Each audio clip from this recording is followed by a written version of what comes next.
शिवसेना पक्षाचं नाव आणि चिन्ह कुणाचं यावर सुप्रीम कोर्टात सध्या मॅरेथॉन सुनावणी सुरू आहे।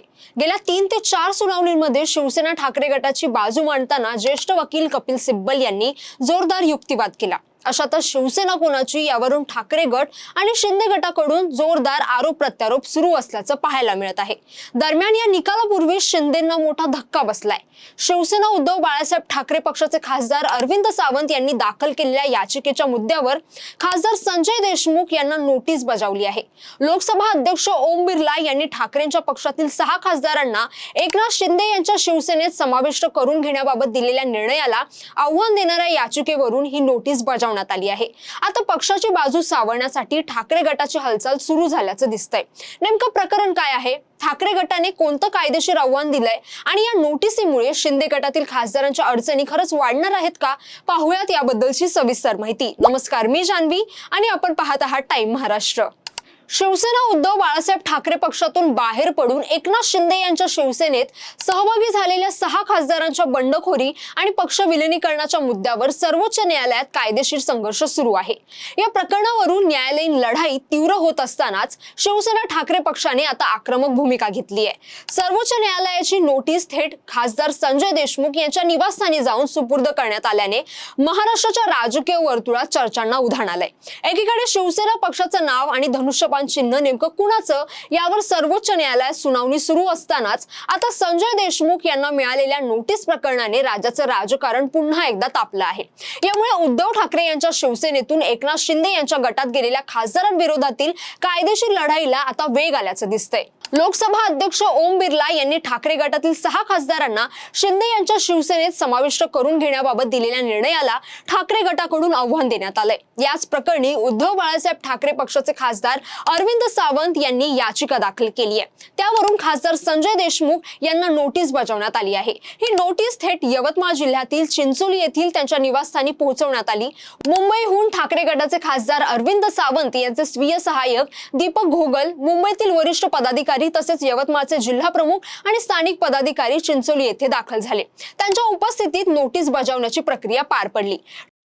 आम्ही हे नुकतेच 6 बंडखोर खासदार शिवसेना उद्धव बाळासाहेब ठाकरे पक्ष सोडून शिंदे गटामध्ये विलीन झाले, त्यांना लोकसभेचे अध्यक्ष माननीय ओम बिर्ला यांनी मान्यता दिली, ती चुकीची आहे आणि त्याच्या विरोधात आम्ही सर्वोच्च न्यायालयात याचिका दाखल केलेली आहे।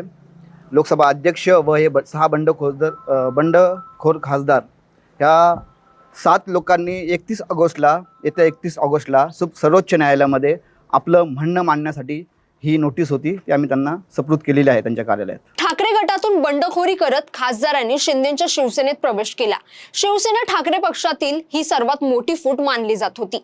याआधी आमदारांनी बंडखोरी करत वेगळा गट स्थापन केला, त्यानंतर 6 खासदारांनी वेगळा मार्ग स्वीकारत शिंदेचा हात धरला। या सगळ्या घटनेमुळे ठाकरे गटाला मोठा धक्का बसला होता। आता 6 खासदारांच्या बंडखोरी प्रकरणी कोर्टात सुनावणी सुरू आहे। पुढील सुनावणी 31 ऑगस्ट रोजी सकाळी 10:30 वाजता होणार आहे। संबंधित खासदार किंवा त्यांचे प्रतिनिधी सुनावणीच्या वेळी उपस्थित राहणं आवश्यक असल्याचं नोटीसमध्ये स्पष्ट करण्यात आलं आहे। विशेष म्हणजे संबंधित पक्षकार किंवा त्यांचे प्रतिनिधी सुनावणीला गैरहजर राहिल्यास प्रकरणाची सुनावणी त्यांच्या अनुपस्थितीत म्हणजेच एकतर्फी केली जाऊ शकते असा इशाराही नोटीसमध्ये देण्यात आलाय। त्यामुळे 31 ऑगस्टची ही सुनावणी शिंदे गटातील संबंधित खासदारांसाठी महत्त्वाची ठरणार आहे। शिवसेनेतील फुटीनंतर पक्षाचं नाव, चिन्ह आणि पक्षावरील नियंत्रणाचा मुद्दा महाराष्ट्राच्या राजकारणाच्या केंद्रस्थानी आला। एकनाथ शिंदे यांच्या नेतृत्वाखालील गटाला शिवसेना पक्षाचं नाव आणि धनुष्यबाण चिन्ह देण्याच्या निर्णयानंतर ठाकरे गटाने विविध स्तरांवर कायदेशीर लढाई सुरू ठेवली आहे। याच पार्श्वभूमीवर लोकसभा अध्यक्ष ओम बिर्ला यांनी ठाकरे गटातील 6 खासदारांना शिंदे गटात समाविष्ट करून घेण्याबाबत दिलेल्या निर्णयालाही आव्हान देण्यात आलं आहे। खासदार अरविंद सावंत यांनी सर्वोच्च न्यायालयात याचिका दाखल करून या निर्णयावर प्रश्न उपस्थित केले आहेत। दरम्यान शिवसेना पक्षाचं नाव आणि चिन्ह कुणाला मिळणार या महत्त्वाच्या प्रश्नावर सर्वोच्च न्यायालयात मॅरेथॉन सुनावणी सुरू आहे। मागील काही सुनावण्यांमध्ये ठाकरे गटाची बाजू ज्येष्ठ वकील कपिल सिब्बल यांनी मांडली आहे। त्यामुळे सर्वोच्च न्यायालयातील मुख्य प्रकरणासोबतच आता खासदारांच्या अपात्रता आणि पक्षांतराशी संबंधित घडामोडींनाही महत्त्व प्राप्त झालं आहे। शिवसेनेतील सत्ता संघर्षाचा अंतिम कायदेशीर निकाल अद्याप बाकी असतानाच खासदारांच्या प्रवेशासंदर्भातील प्रकरण समोर आल्याने ठाकरे आणि शिंदे गटातील संघर्ष पुन्हा एकदा चर्चेत आला आहे। आता 31 ऑगस्टच्या या सुनावणीत काय भूमिका घेतली जाते आणि पुढे या प्रकरणाला कोणतं वळण मिळतं मिळतं याकडे महाराष्ट्रातील राजकीय वर्तुळाचं लक्ष लागलंय. खासदार अरविंद सावंत यांनी सर्वोच्च न्यायालयात याचिका दाखल करून कायदेशीर आव्हान दिल्याने या याचिकेमुळे आता शिंदे गटातील या बंडखोर खासदारांच्या अडचणीत वाढ होण्याची शक्यता वर्तवली जाते.